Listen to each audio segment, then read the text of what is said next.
Esto es Puras Conductas, un podcast del Centro de Psicología Conciencia, donde hablamos de temas cotidianos basados en el análisis de la conducta sin culpas y sin juzgar. El día de hoy hablaremos de la niña y la mujer en la ciencia. ¿Qué lo sostiene, qué lo promueve y qué puede hacer que la mujer se aleje de este tema? Así que para comenzar, vamos a preguntarnos en qué referentes pensamos cuando nos mencionan ciencia. En mi mente, si no, no.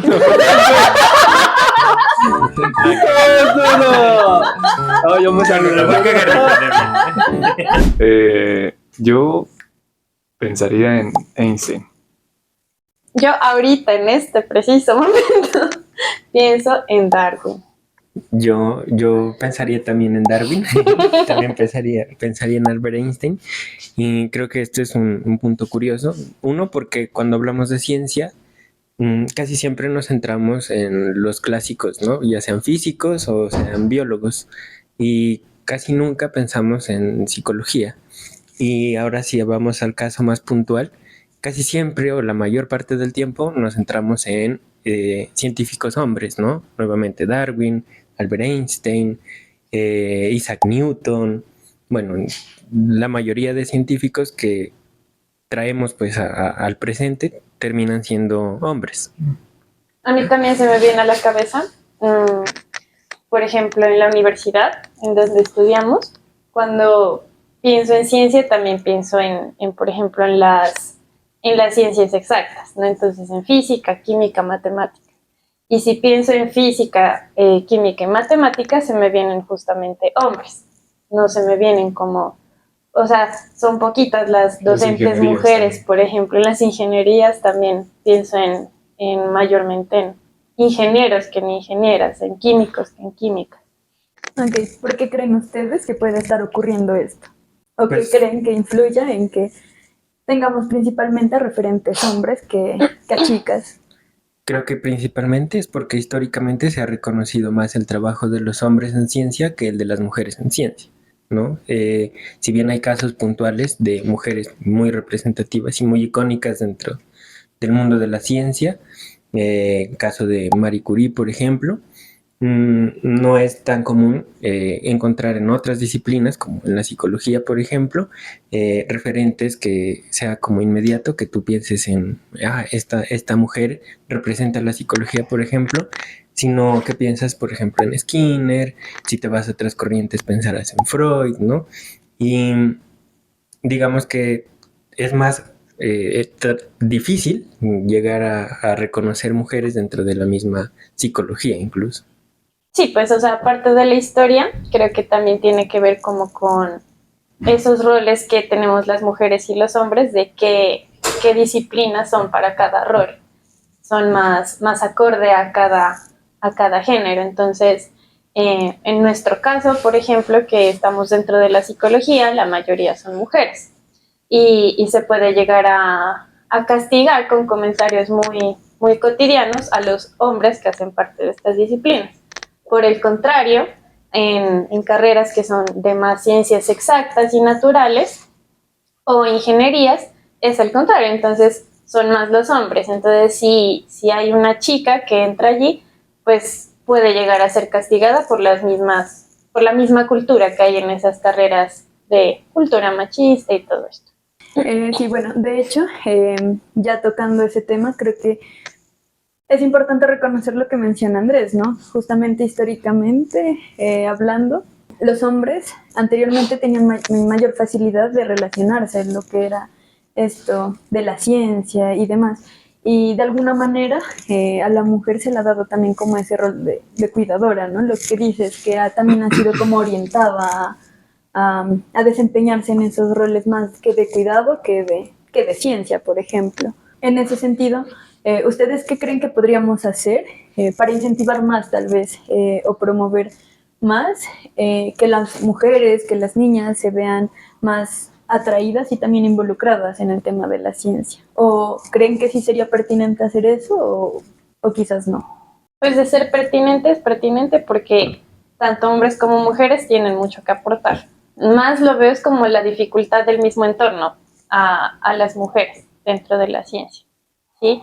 Aunque bueno, por ejemplo, la doctora María Jesús Fruchan, ella en un conversatorio, cuando se le hizo una pregunta sobre si el género ha influido en el trabajo que ella ha tenido y en lo alto pues que ha llegado dentro de la psicología, ella decía que no. Sin embargo, pues eso no quita que seguramente habrá a mujeres que tal vez sí.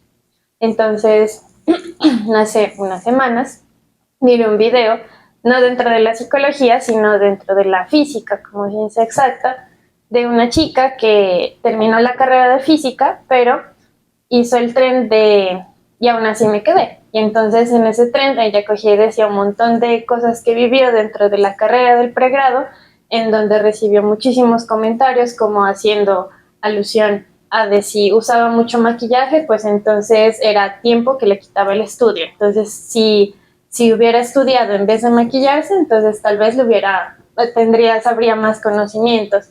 O por qué tan bonita y estudiando este tipo de carreras o cosas así como referentes al género. Entonces, eso yo creo que puede hacer que las mismas mujeres no querramos estar en esos mismos pues, entornos porque salimos castigadas. Sí, digamos que, llamémoslo a una práctica cultural muy evidente de las organizaciones, son los salarios, ¿sí?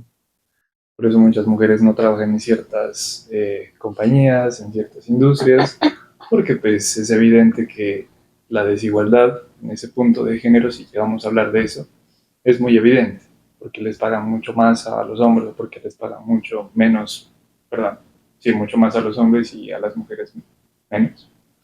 Entonces, partiendo de esas barreras sociales, culturales, digo que hay muchas cosas que se deben cambiar, ¿sí?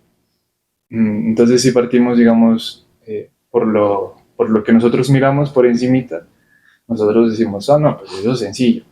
Porque a un niño le podemos enseñar desde muy pequeño a que esas cosas no le pertenecen a un género, sino que es algo a lo que él se puede adaptar y es algo a lo que él le gustaría hacer dependiendo de lo que le guste, sea niña, niño, lo que sea. Pero entonces si vamos a meternos dentro de la política, dentro de todo lo que ya como tal, ya sea eso, ya entran temas administrativos, temas económicos, temas que ya muchas veces nosotros decimos, bueno, ok, nosotros somos psicólogos, llegamos hasta aquí, pero también es entender hasta qué punto, como psicólogos, qué podemos hacer, ¿sí? Meternos tan de lleno en la política, ¿sí? Lo que preguntas al inicio, ¿no? Históricamente sí se ha visto mucha desigualdad. Lo podemos evidenciar en los colegios, ¿no? Porque antes no eran mixtos, solamente hombres. Y los hombres nomás tenían derecho a estudiar y las mujeres se tenían que quedar en casa a cuidar a los hijos, ¿sí? Entonces, a partir de, digamos, de ese repertorio de aprendizaje ya empezamos a entender, ah, bueno, listo. Sí es evidente que la humanidad tiene una deuda histórica con la mujer, ¿sí? Entonces, respondiéndote a tu segunda pregunta sería eso, o sea, como empezar a mirar que detrás de todos esos aspectos políticos, gubernamentales, económicos, ¿qué se puede hacer ahí? ¿Cómo podemos actuar? Yo digo que desde ese punto y desde llamémosla, una conciencia concientizando, mejor psicoeducando, ¿no? Los pequeños sería como más sencillo, que el mundo sea más fácil para todos.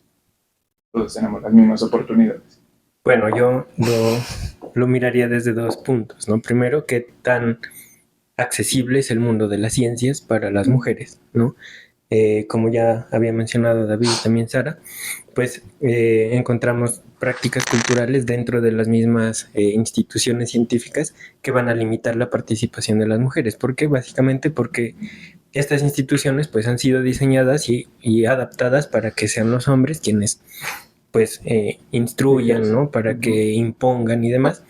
Y muchas veces no se tiene en cuenta que hay características diferentes en las mujeres que puede que las esté limitando el acceso a la ciencia. Y por otro lado me pregunto qué tan apetitivo termina siendo estas ciencias con estas características para una mujer, ¿no? Porque como ya lo mencionaba David, muchas veces se ve mucha diferencia en cantidades, ¿no? Entonces vemos que en ingenierías hay una mayoría de hombres, y muy pocas mujeres, y las mujeres que hay terminan siendo prejuzgadas y ellas mismas terminan, digamos que, aceptando como ese rol que se les asigna dentro de las ingenierías, dentro del mundo de las ciencias, ¿no?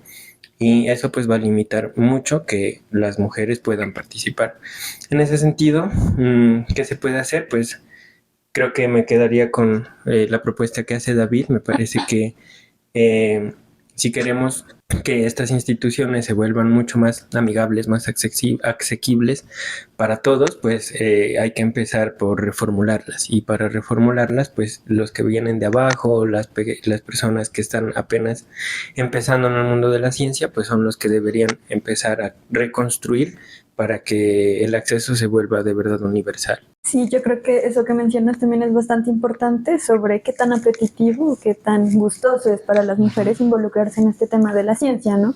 Porque, como mencionaban, ¿no?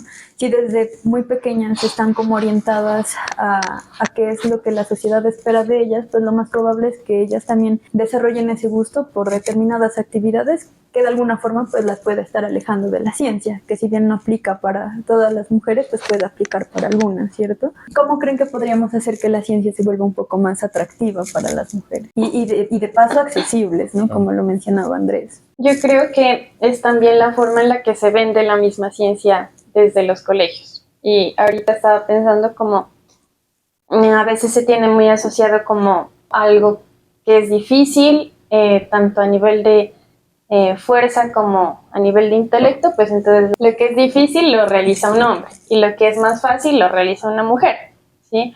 Entonces, ¿cómo se está vendiendo la ciencia? Como algo que es difícil, como algo que realizan las personas que son más inteligentes. Entonces, no sé, o sea, si se vende como que solo las cosas difíciles las realiza un hombre, pues allí ya hay un primer limitante. Entonces, como desde muy pequeños también vender la ciencia como algo que todos deberíamos hacer, o sea, como un aporte desde cualquier parte, pero desde la parte científica, ¿sí? Igual también y hacer como esa distinción de difícil en qué, ¿no? Porque, por ejemplo, decir que las mujeres solo hacen cosas fáciles sería decir que, por ejemplo, cuando se le atribuye el cuidado del hogar, pues decir que eso es fácil puede ser también prejuicioso. Claro, y que no está remunerado, de hecho, ¿no? Ser ama de casa, por ejemplo, no es un trabajo remunerado. Exacto. Totalmente. Exacto. Entonces, es como justamente por eso me refiero como a cómo se asocia en las cosas, ¿no? O sea, cómo se asocia la ciencia a dificultad, la ciencia a hombres y cómo se asocia, por eso incluso en las carreras, o sea, esto no es solamente como que la cosa de uno elegir como mujer o seguir estudiando, dedicarse al hogar, sino dentro de lo que estudias, entonces, ¿qué se espera que estudie una mujer? Entonces, que estudie cosas relacionadas al cuidado, como lo que decía Aleja. Entonces, si estudia medicina, ok, está bien porque tiene algo relacionado. Si estudia fisioterapia, si estudia nutrición, si estudia psicología, ¿no? Entonces, nadie te va a decir absolutamente nada. Pero entonces, por ejemplo, si tú estudias, no sé, o por ejemplo, dentro de la misma psicología, un enfoque que esté más relacionado con el género masculino, con dificultad, es como, ¿qué? Dirás que eso te gusta, o de eso sí lo entiendes, o tal cosa, ¿sí? Entonces, como desde niños, cómo se está vendiendo la ciencia a los niños y a las niñas, y sí, cómo se asocian también las mismas disciplinas a cada género. Entonces, como intentar, sí, educar a los niños en de que desde la ciencia todos podemos aportar, no solo los niños, sino las niñas también. Pero eso es un gran reto también para los colegios. O sea, toda la planta de docentes que enseñan todas las ciencias, desde los números, matemáticas, física, estadística, ¿sí? Ciencias naturales, biología, química.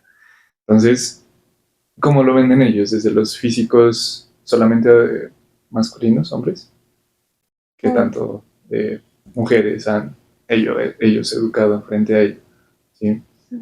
Entonces, a mí también me surgió una pregunta que anteriormente lo hemos hablado y es, entonces, las ingenierías, por ejemplo, las que son ingeniería civil, supongamos, ingeniería aeronáutica, entonces son ingenierías que requieren realizar un esfuerzo físico mucho más potente, digamos, que otro tipo de profesiones, porque tienes que cargar esto, cargar aquello.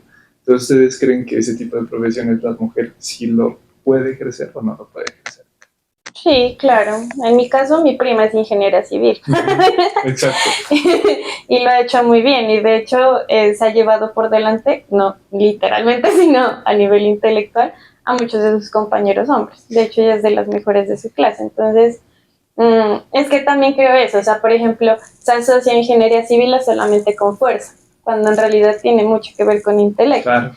Y en realidad tú no es que todos los días veas a un ingeniero civil cargando un costal, no, eso lo hacen de hecho las personas que se dedican a la parte obrera de la construcción. Entonces, también esos son esos mismos prejuicios. Y entonces, en ese caso, ¿ustedes consideran que las personas que se dedican a hacer albañiles, construcciones de obra, estas personas que se encargan de realizar los mantenimientos de los barcos, necesariamente tienen que ser un hombre o también puede ser una mujer? Pregunto porque en algún tiempo miré un tren en TikTok, ¿no? No que les preguntaban explícitamente, si no me funen, por favor, a las mujeres que qué pasaría si el hombre dejaría de existir. O qué pasaría al hombre, le preguntan en el sentido contrario, qué pasaría si la mujer dejaría de existir. Es que, pues, o sea, digo, como que de poder se puede, como tanto el hombre como la mujer puede hacer la actividad de ambos géneros, ¿sí? La cosa es que, por ejemplo, hay que tener en cuenta el factor contextual, o sea, social de las personas que se dedican, por ejemplo, a la parte de la construcción en la parte obrera o las mujeres que se dedican al cuidado del hogar. Entonces, por ejemplo, los hombres que se dedican a la construcción es porque les tocó y es porque también, tipo, sus familias es como que no encontraron otro trabajo y entonces es como tú te tienes que dedicar a esto o como tu papá se dedicó a esto, tú también tienes que dedicarte a esto. No es algo común que a las niñas se les diga, tú ve a ayudar en la construcción de tal casa. Es a los niños. Entonces, y eso ya tiene que ver con la asociación del rol de género. Entonces, supongamos, y ahí tienen que ver mucho también los factores socioeconómicos, ¿sí? Entonces, si no hay estudio, no hay trabajo, entonces los niños se encargan de este tipo de trabajos y las niñas del cuidado de la casa. Entonces, allí no es que el uno no pueda hacer, sino también el factor contextual que hay alrededor. Además, considerarnos como seres que tienen esa capacidad de adaptarse al ambiente, ¿no? Es decir, que en el caso de que no existieran hombres, pues las mujeres tendríamos, pues eso, que ver la forma de adaptarnos. Igual, pues los hombres tienen como también la capacidad de suplir, digamos, esa ausencia de las mujeres. Al igual que, por ejemplo, en situaciones de fuerza, que si bien hay mujeres que pueden llegar a ser muy fuertes, como hombres que puedan también carecer de fuerza. O sea, no es como algo que solamente los hombres van a tener fuerza o que solo las mujeres lo van a tener. Pero bueno, hablando de eso, digamos que ante la ausencia de fuerza, tanto en hombres o mujeres, pues también podemos hacer uso de herramientas, que es algo que se caracteriza al ser humano y, bueno, algunas otras especies, pero esas opciones, ¿no? Y bueno, creo que ahí también parte de, como lo mencionaba Sara hace un momento, de cómo la ciencia se había tornado un tanto aversiva. Se me ocurre que de algún modo surge también esa necesidad de entender y comprender qué es realmente la ciencia, ¿cierto? Porque muchas veces desde ese prejuicio de qué es la ciencia, si por ejemplo la ciencia es investigar, si la ciencia es cargar cosas, por ejemplo. Si partimos de ahí, creo que también puede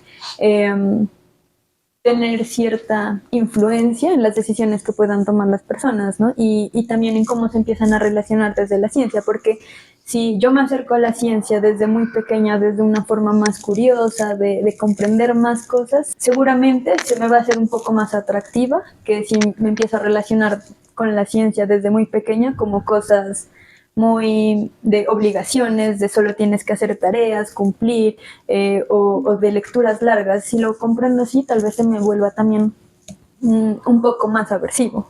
¿O qué opinan ustedes?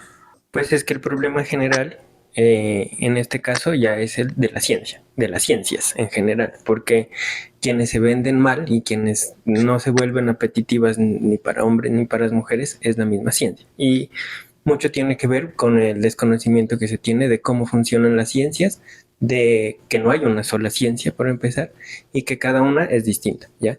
Y muchas veces nos quedamos como en lo básico, como la física hace esto y punto, ¿no? O nos quedamos con nombres. Entonces, Einstein descubrió la relatividad, ¿no? Y ni siquiera nos preocupamos por entender la relatividad, sino que empezamos, uno, a glorificar a la persona. Ah, Einstein, sí, genial. Pero no sabemos cómo llegó a eso, qué aportes él nos dio, no sabemos. Entonces, para mí no se vuelve apetitivo, porque yo no voy a hacer culto a una persona solo por ser una persona, ¿ya? Y eso pasa muchas veces, tanto en hombres como en mujeres. Si hablamos de Marie Curie, por ejemplo, es como, sí, ¿no? La mejor científica. Y preguntas qué hizo ella, ¿no? Y la mayor parte de personas no saben, o sea, es como, sí, ella creo que es física, ¿no? Pero ellos no saben, ella tiene 2 Nobel, por ejemplo. No sé si haya más personas que tengan 2 Nobel, física y química, pero ella los tiene. Una en física, si no estoy mal, fue por descubrir la radioactividad, y tiene en química también, porque descubrió 2 elementos químicos, el radio y otro, y el polonio, ¿ya? Entonces, digamos que si uno se pusiera a investigar más de qué es lo que hicieron estas personas, cuáles son sus aportes, en qué se usan sus aportes, ¿no?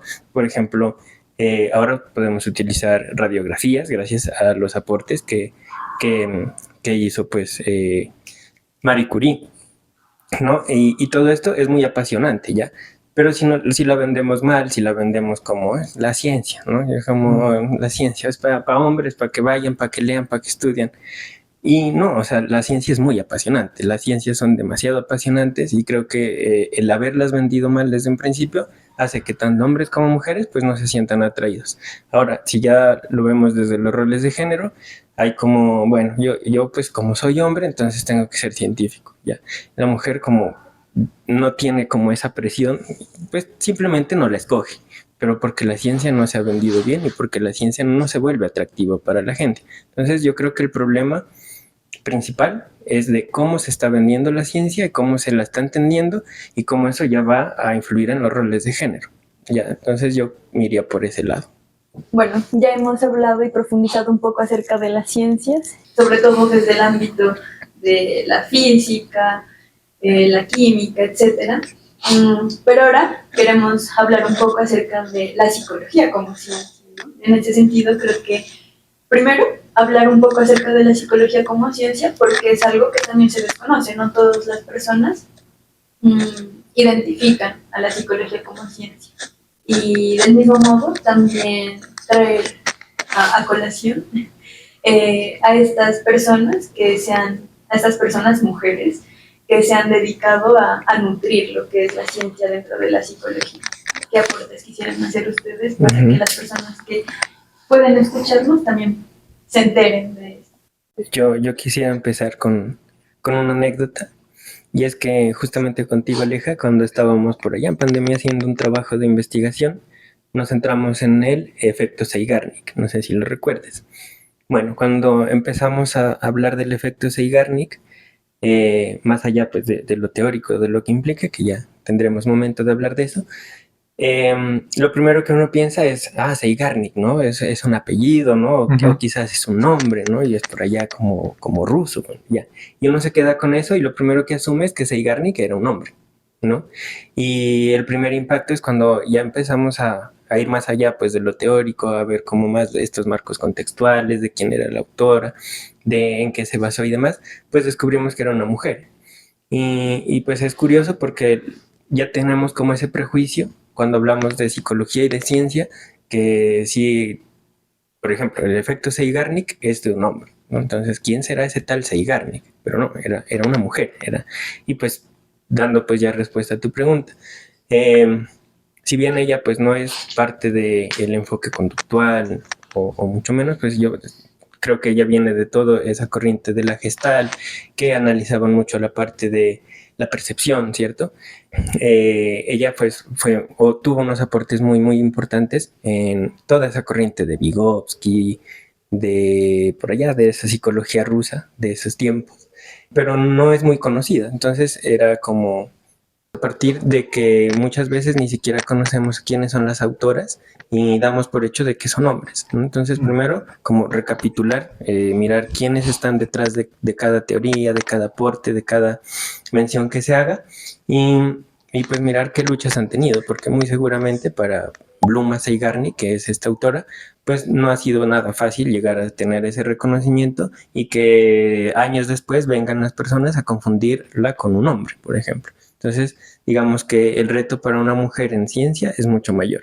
Y como aporte, pues el efecto Zeigarnik, pues creo que ahora sí se puede hablar un poquito más de ese fenómeno, pues es cuando recordamos mejor acciones o actividades que no se han concretado, ¿no? Entonces, bueno, para dar un contexto medio rápido, como ella lo descubrió fue en una cafetería, entonces se dio cuenta que las meseras, al no completar la tarea de llevar su pedido a la mesa, lo recordaban muy fácilmente. Pero una vez lo completaban, es decir, tenía que llevar un café y le decían que tengo que cobrar, bueno, cuál era mi pedido, se olvidaban por completo. Entonces el efecto Zeigarnik va de eso. Recordamos mejor las actividades incompletas que las que ya hemos completado.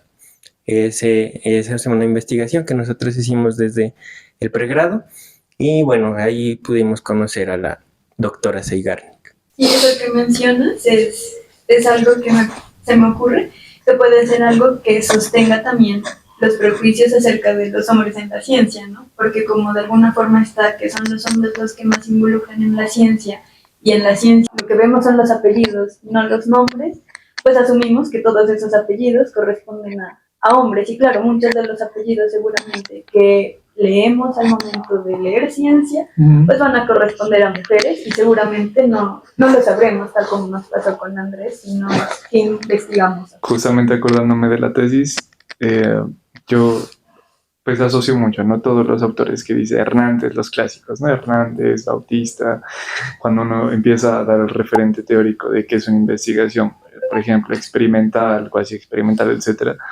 uno dice, bueno, Hernández et al y otros, ¿no?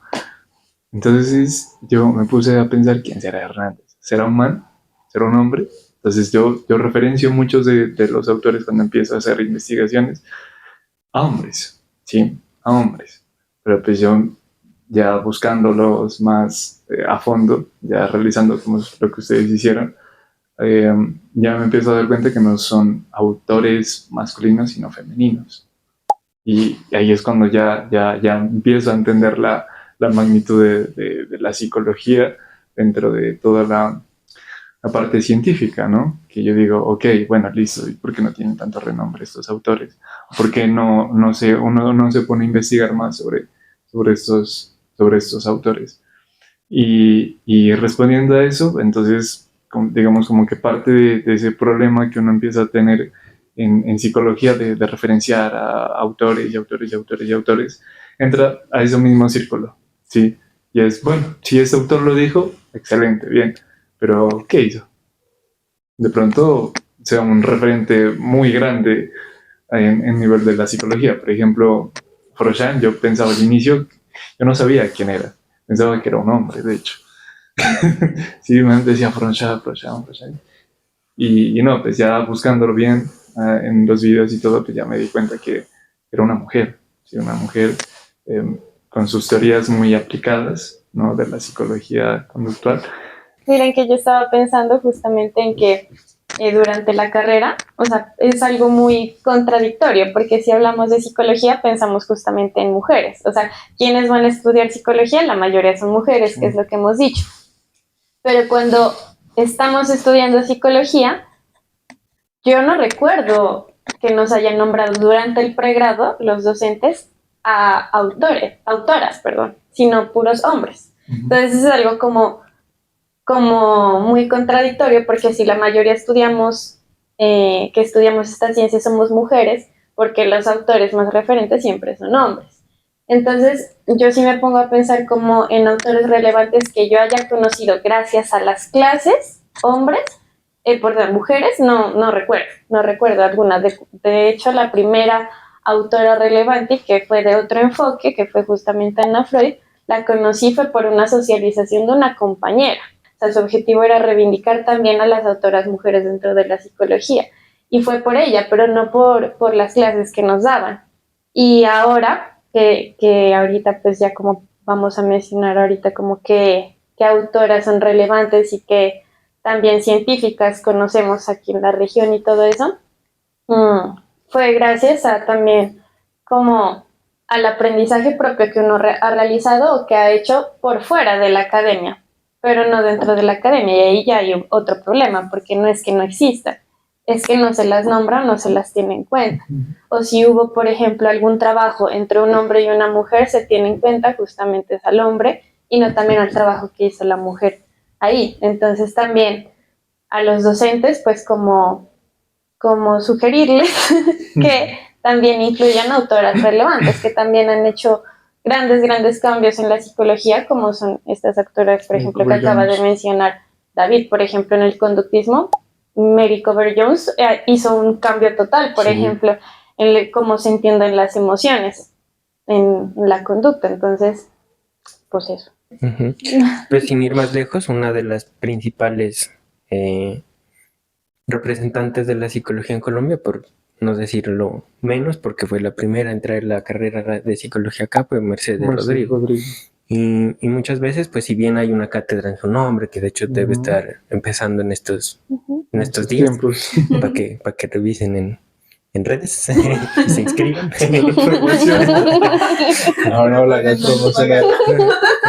No pagan. Pero paguen, Ajá, eso. Por ejemplo, ella, digamos que es un referente que, aparte de haber traído la psicología pues aplicada y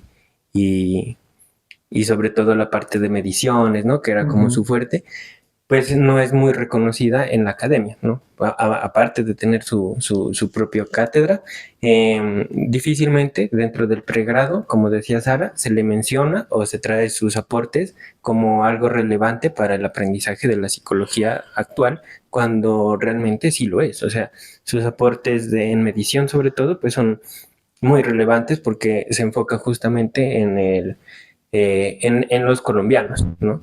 Y bueno, pues tampoco se puede como desligar de su relación con la política, porque si no mal recuerdo, a ella se le expulsó de este país acusada de comunista, justamente, y ella tuvo que acabar su vida en un país de Centroamérica que no recuerdo cuál es, Puerto Rico quizás. Y bueno, digamos que su historia es muy apasionante y aparte es, digamos que vital para entender cómo se ha desarrollado la psicología y por qué hoy estudiamos lo que estudiamos y por qué estudiamos cómo lo estudiamos. Y se hace de menos. Entonces, creo que me uno al llamado que hacía Sara a que en las diferentes materias que se dan en pregrado, posgrado, pues se tengan en cuenta estas autoras, no por ser ellas mujeres o por ser autoras, sino porque de verdad sus aportes son relevantes para la psicología como ciencia dentro de sus diferentes enfoques, como decía David. Pues no, la psicología no es una sola, ni tampoco es científica por sí misma, pero los diferentes enfoques que la componen sí lo son, muchos de ellos. Y en ese sentido, pues creo que hacerlas de menos no solo es demeritar su papel como psicólogas, sino también demeritar a la psicología como tal. Sí, yo creo que uno de los errores que se comete es que cuando se habla de ciencia se crea que solo importa, digamos, que los aportes o los hallazgos, ¿no? Sin embargo, creo que justamente esto de indagar también quién fue el autor y su contexto nos va a también permitir ampliar el panorama de, bueno, qué condiciones le llevaron, una, a investigar eso y también en qué condiciones se llevaron esas investigaciones, ¿no? Porque muchas veces también como el generalizar, bueno, cosas que pasen en X lugar a Y lugar, pues no siempre puede funcionar, ¿cierto? Entonces creo que la invitación estaría también en eso, en investigar acerca de los autores, no solo para ver si son chicas o son chicos, sino también para eso, comprender un poco más el contexto y también ir quitando aquel prejuicio de que solo son los hombres quienes están involucrados en la ciencia. ¿Quisieran hacer algún aporte adicional? Yo creo que podríamos como mencionar así rápidamente como autoras o psicólogas o sí, referentes a nivel internacional, nacional y también de aquí como de la región nariñense, que nos guste y que como qué aportes o qué cosas nos gusta de esas psicólogas. A mí me gusta mucho el trabajo de la doctora Irma Gómez. Es una psicóloga eh, muy especializada en el campo organizacional, de la psicología organizacional. Y de hecho, el trabajo que estoy desarrollando dentro de donde trabajo actualmente, bueno, de los varios trabajos que tengo, de la psicología organizacional. Perdón. Los negocios por ahí. De mis muchos trabajos. No, justamente del trabajo donde estoy ahorita en estos momentos, la referencio mucho el trabajo organizacional que ella hace. ¿Sí? Tanto por el aporte que ha hecho de la psicología organizacional, fueron unos, además de ella, otros autores fueron los primeros en traer el campo organizacional ejercido y aplicable en Colombia, desde el análisis de la conducta. ¿Sí? Con una cantidad de programas y bueno, demás cosas que me hicieron entender que la psicología organizacional no es solamente usted dicta esos tallercitos de regulación emocional y listo, se acaba, ¿no? Bueno, es una cantidad de cosas más, digamos, administrativas también que nos hacen entender, bueno, el problema también viene desde acá. Entonces ahí yo la tengo como un gran referente dentro de la psicología organizacional. Sí, eso. Yo quisiera referenciar a dos personas. Una de ellas es la doctora Mónica Novoa. Ella, digamos que su gran aporte, al menos para mí, fue el hacer investigación desde el análisis de las metacontingencias, ¿no? El análisis de las prácticas culturales. Tanto pues que fue mi inspiración para poder hacer o poder plantear uno de los temas de tesis que justamente pues participamos con Alejandra, con otra compañera, y que pues digamos que el tema es muy novedoso, es demasiado novedoso, y que los alcances que tiene pues son muy amplios, ¿no? Muy amplios. Sin embargo, pues no se van muy reconocidos, no son muy reconocidos y tampoco son muy aceptados por las comunidades académicas. Dicho eso, pues reconocerle mucho su trabajo. Creo que a pesar de que no sea un enfoque tan apetitivo, digamos, en estos tiempos, ella ha sabido posicionarlo muy bien y tiene investigaciones muy buenas, tanto a nivel institucional como con el consumo de tabaco, también en temas de paz, ¿no? Con personal del ejército y demás temas en los que se hace investigación desde las prácticas culturales. Y la segunda persona que quisiera destacar hoy es la docente Edith Hernández Narváez. Me la robas. Perdón. Uno, por su compromiso con la ética. Creo que es una de las docentes de las que más he podido aprender del componente ético. Es una persona que siempre está presta a colaborar, que si uno tiene dudas, uno sabe que puede contar con ella y que desde su conocimiento pues es una eminencia también. Entonces quisiera destacar a esas dos importantes psicólogas colombianas. Bueno, en mi caso, voy a traer aquí a Nairobi González, quien ha sido una referente en trabajar en ABA dentro de Colombia, y también a la docente Alejandra Tavares, quien también ha realizado investigaciones, sobre todo en el campo educativo. Entonces creo que estas dos personas han sido unas referentes que también han dado aportes bastante valiosos lo que es dentro de la psicología. A ver, yo me voy a ir tal vez por otro lado, no tanto desde el lado de investigación o la parte aplicada, aunque las personas que menciono sí aplican, pero me voy a ir por el lado de divulgación. Entonces, son personas que admiro mucho por la forma en la que divulgan la psicología a las personas, por la facilidad con la que hablan y con la que llegan a la gente, porque hablar desde la psicología, desde el enfoque en el que nosotros manejamos y mostrarlo con un lenguaje tan sencillo es difícil. Reto, claro. Es un reto y ellas lo hacen muy bien. Entonces, quiero mencionar a 3 divulgadoras. Una de ellas es Sara Belén, que ella es colombiana, pero vive en España, y ella habla mucho sobre la parte de terapia de pareja y sexualidad. Entonces, la forma en la que ella habla no es una forma políticamente correcta, como estaríamos acostumbrados a escuchar a profesionales, y creo que eso llega mucho más a la gente. Entonces yo admiro mucho sus videos, de hecho es como una referente de cómo me gusta la forma en la que divulga, y ella también tiene un libro, entonces no sé, o sea, es como top, top, top y la admiro mucho.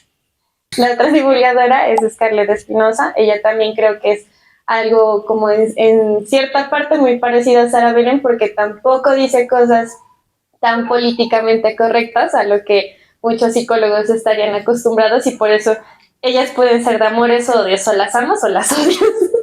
Pero yo las admiro mucho y también Scarlett es una persona que ha logrado vender el análisis de la conducta, creo que más a la parte académica, o sea, mientras Sara Belén es a la comunidad, Scarlett vende más a la comunidad académica y por eso se interesan más en el análisis de la conducta, entonces me gusta mucho. Y una regional es Marta Lucía Rengifo. Ella es pues, amiga nuestra, de hecho, y ella también la forma en la que divulga, desde que inició era por medio de dibujos, ahora con Reels, entonces es muy bonita también la forma en que divulga y llega muy fácil a las personas. Y ya en la parte como de alguien que sí quiero mencionar, que de hecho es como que nos ha apoyado a nosotros, en especial a mí como en mi tesis y en mis proyectos de investigación y profesionales, y es la docente Andrea Gómez Delgado, de la UDENAR. Ella pues es investigadora, es de hecho, es muy dura ella porque ella da clases de investigación cualitativa y cuantitativa en la UDENAR. Entonces tener esos dos chips ahí, ¿no? Es complejo. Entonces es muy dura dentro de la universidad. He podido tener el honor de trabajar con ella dentro de investigaciones, entonces también es alguien que admiro mucho y que de hecho gracias a ella estoy dentro también del análisis de la conducta, entonces la queremos. Y María Jesús Frochan. Sí, ¿David no la nombró? Sí, pero ella también la queremos de pronto. Ah, sí, la queremos. Y a nosotras. Ya que los hombres en este grupo no lo hacen. Ya que no nos parecen. Y ustedes. Que salga ese pedacito. Bueno, en ese sentido, y concluyendo todo lo que hemos hablado, lo que hay que reconocer es que más allá de que las chicas estén o no estén involucradas en la ciencia, lo que hace falta es reconocer a quienes ya están, ¿cierto? Y hacer la invitación tanto a los chicos como a las chicas de bueno, conocer lo que es la ciencia y también de promover la ciencia como algo más atractivo y no tan aversivo. No venderlo solo como algo para los chicos ni algo que solo es para las chicas, sino para las personas. Y bueno, que así como hay muy buenos científicos hombres, hay muy buenas científicas chicas. Para cerrar, quisiéramos saber qué opinan ustedes acerca de este tema, si tienen o conocen a otras mujeres referentes que quisieran compartirnos y si tienen algunas preguntas o temas que quisieran que hablemos en otros episodios. Pero no olviden seguirnos en nuestras redes que aparecerán en algún lado de esta página. Gracias.